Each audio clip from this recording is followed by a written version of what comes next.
నంద్యాల మండలం రాయమరపురం గ్రామంలో వైఎస్ఆర్ ప్రభుత్వంలో నిర్మించిన సచివాలయాలు, సీసీ రోడ్లను నిర్మించిన శిలాఫలకాలపై టీడీపీ నాయకులు విధ్వంసం చేస్తూ నంద్యాల నియోజకవర్గంలో కొత్త సంస్కృతిని తీసుకొస్తున్నారని గ్రామ ప్రజలు ఆవేదన వ్యక్తం చేస్తున్నారు. చేతనైతే అభివృద్ధి చేయాలి కానీ శిలాఫలకాలను విధ్వంసం చేయడం సరికాదని అధ్యక్షుడు శెట్టి ప్రభాకర్ మాట్లాడుతూ నంద్యాల నియోజకవర్గంలో గత 5 సంవత్సరాలలో వైసీపీ ప్రభుత్వంలో సంక్షేమ అభివృద్ధిని మాత్రమే ప్రజలకు అందించామని, ఎక్కడ కూడా దౌర్జన్యాలకు, విధ్వంసాలకు, దాడులకు తావు లేకుండా మాజీ ఎమ్మెల్యే శిల్పా రవిచంద్ర కిషోర్ రెడ్డి పరిపాలన సాగించారన్నారు. తెలుగుదేశం నాయకులు గెలిచిన మొదటి రోజు నుండి గ్రామాలలో విధ్వంసాలు, దాడులు చేస్తూ ప్రజలను భయభ్రాంతులకు గురి చేస్తున్నారని ఆవేదన వ్యక్తం చేశారు. ఇలాంటి దాడులు, విధ్వంసాలు జరగకుండా పోలీసులు చర్యలు తీసుకోవాలని తెలియజేశారు.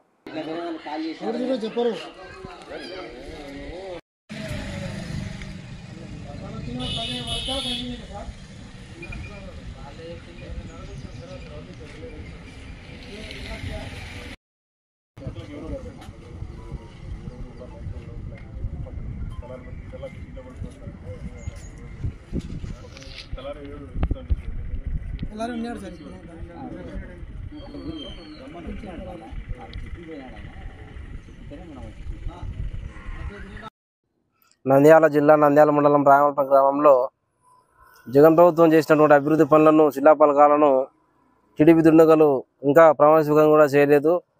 వారి ప్రభుత్వం ఉందని దౌర్జన్యంతో ప్రజలను భయభ్రాంతులు చేయడానికి వైఎస్ఆర్ ప్రభుత్వంలో చేసిన అభివృద్ధి పనులను, శిలాఫలకాలను పగలగొట్టి ధ్వంసం చేసి సచివాలయం దగ్గర ఉన్న శిలాఫలకాలను, అదేవిధంగా గ్రామంలో నడు రోడ్లో ఉన్నటువంటి శిలాఫలకాలను ధ్వంసం చేసి ప్రజలను భయభ్రాంతులు చేయడానికి కారకులవుతున్న వారిపై చట్టం ఖచ్చితంగా చర్యలు తీసుకొని పోలీస్ శాఖ వారిని కూడా కోరుతున్నాను. వారిని ఖచ్చితంగా శిక్షించాలని త్వరలో గుర్తించి కోరుతున్నా.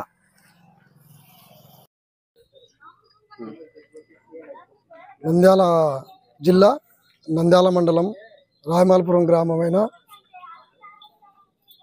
నేను మా గ్రామంలో వైఎస్ఆర్సీపీ జగన్మోహన్ రెడ్డి గారు ఇక్కడ ప్రభుత్వంలో చేసిన మంచి కార్యక్రమాలు చూసి టీడీపీ వాళ్ళు ఓర్వలేక అక్కడ కట్టించిన శిలాఫలకాలు పలగొట్టడం జరిగినది.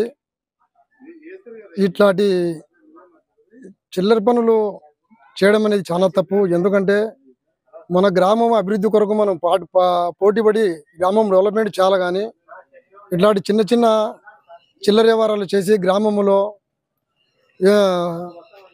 లేని లిగాడీలు సృష్టించడం అనేది పద్ధతి కాదు. ఎవరైనా ఒకటే, మాకు వాళ్ళకు కూడా ఎటువంటి ఇంతకుముందు కూడా ఎప్పుడు కూడా విభేదాలు అయితే లేవు. వాళ్ళు ఎందుకో ఈ విధంగా వాళ్ళ మనసులో ఈ శిలాఫలకాలు పనదగడం అనేది ఎందుకు ఇట్లా ఆలోచన చేసినారో నాకైతే తెలియడం లేదు. దయచేసి నేను కూడా వాళ్ళని కోరడం ఏమనేది అంటే, ఈ ప్రభుత్వాలు వస్తుంటాయి పోతుంటాయి, దయచేసి నువ్వైనా నేనైనా కానీ మన గ్రామం అభివృద్ధి కొరకు మనం పాటుపడి మన గ్రామం డెవలప్మెంట్ చేయాలి, కానీ ఇట్లాంటి పలకాల వల్ల పల్లదింగడము, చిల్లర వ్యవహారం చేయడానికి ఒక పద్ధతి కాదు. నేను కూడా ఏం చెప్తున్నా అంటే, ఈ పోలీసు ఆఫీసర్లకు అందరికీ ఏమని తెలియడం అంటే, ఇటువంటి పనులు చేసిన వారిని కఠినంగా శిక్షించాలని ప్రభుత్వం వారిని కోరుకుంటూ